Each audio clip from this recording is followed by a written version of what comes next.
বন্ধুরা, চলে এসেছি আবার একটা নতুন রান্না নিয়ে। আপনাদের সকলকে স্বাগত।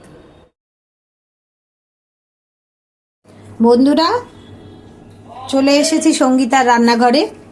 আমি আজকে সুজি এবং চিড়ে দিয়ে একটা ঘরোয়া প্যাটিস তৈরি করব। শীতকাল তো মটরশুঁটি পাওয়া যাচ্ছে, তাই ভাবলাম ঘরে কিছু চিড়ে বেঁচে আছে, তা আমি এখানে ছোট বাটির 1.5 বাটি চিড়ে নিয়েছি আর 1 বাটি সুজি নিয়েছি।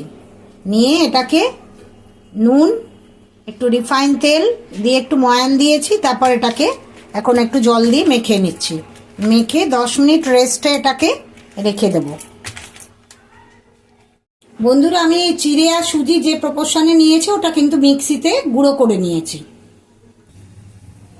বন্ধুরা, আমি 3টে আলুকে সেদ্ধ করে নিয়ে কড়াইতে এই যে মশলাটা, ভেতরে যে পুরটা দেবো ওটা তৈরি করছি আলু দিয়ে। আমি এর মধ্যে 2টো পেঁয়াজ কুচি, 8টা লঙ্কা কুচি, খানিকটা 1 মুঠো মতো মটরশুঁটি, একটু গাজর, একটু টমেটো সুন্দর করে ভেজে নিয়ে তারপর আলুর সঙ্গে মিশিয়ে দিয়েছি। এর মধ্যে আমার তৈরি করা একটা জিরে গুঁড়ো, গোলমরিচ, লং, এলাচ দিয়ে তৈরি করা মশলাটা আমি এর মধ্যে মিশিয়ে দিয়েছি। দিয়ে এটাকে আমি এখন ভেজে নিচ্ছি সুন্দর করে। তারপর আমি যে প্যাটিসটা তৈরি করব তাতে এই পুরটা দেব। শীতকালের জন্য বন্ধুরা এটা খুব সুন্দর এবং খুব ইজি, খুব চট করে হয়ে যায়।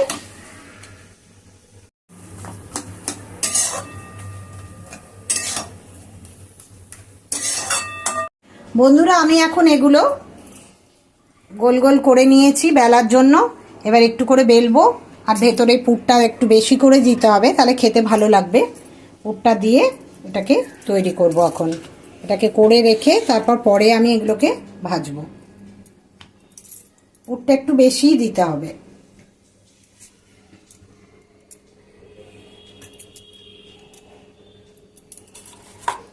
দিয়ে একটু এক সাইডে মোড়ার পরে একটু জল দিতে হবে।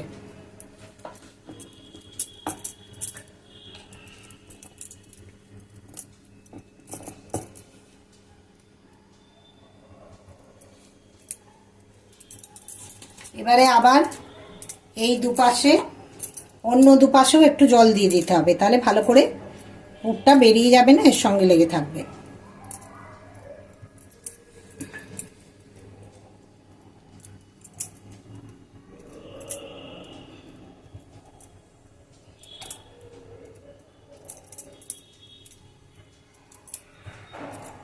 এইভাবে আমি আরো কয়েকটা করে নেব। বন্ধুরা, এইভাবে আমি একটা সুন্দর করে পকেটের মতো করে এই যে করে নিয়েছি। এইভাবে আরো সবগুলোকে বানিয়ে নিয়ে তারপর ভাজবো, ডিপ ফ্রাই করব। হ্যাঁ, এইভাবে বন্ধুরা সবগুলোকে কিন্তু একটু করে বেলে নিতে হবে।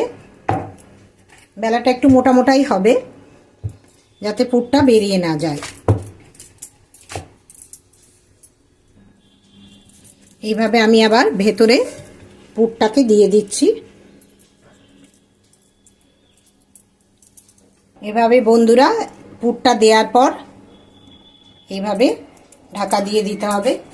তারপর এক সাইডে এমনি করে একটু জল দিয়ে এটাকে আবার অপর পিঠের ওপর তুলে দিতে হবে, ঠিক যেন পাটিসাপটা যেমন তোলে ওরকম। এইবারে আবার এই দুপাশেও অল্প অল্প করে জল দিয়ে দেবো। দিয়ে এবার এগুলোকে ভাঁজ করে লাগিয়ে দেবো, যাতে পুরটা বেরিয়ে না যায়।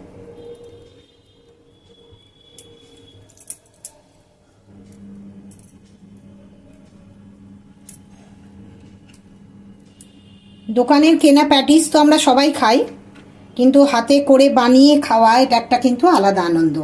আমার 2 পিঠি লাগানো হয়ে গেল। এবারে এটা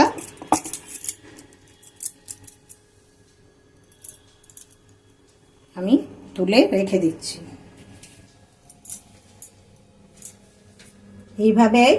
এইভাবে আমি একে একে সবগুলোকেই করে নিচ্ছি। হ্যাঁ বন্ধুরা, আমি সব সুন্দর করে তৈরি করে নিয়েছি। এবারে এইগুলোকে সব তেলের মধ্যে দিয়ে ডিপ ফ্রাই করব। হ্যাঁ বন্ধুরা, আমি একে একে সবগুলোকে তেলে দিচ্ছি, কিন্তু তেলটা কিন্তু একদম সিম আঁচে ভাজতে হবে, তাহলে একটু মুচমুচে হবে।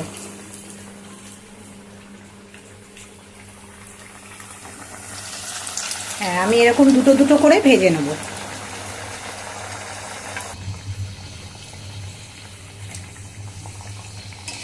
এমনি করে লাল লাল করে কিন্তু আপনারা যেমন কড়া খাবেন সেই অনুযায়ী ভেজে নিতে হবে।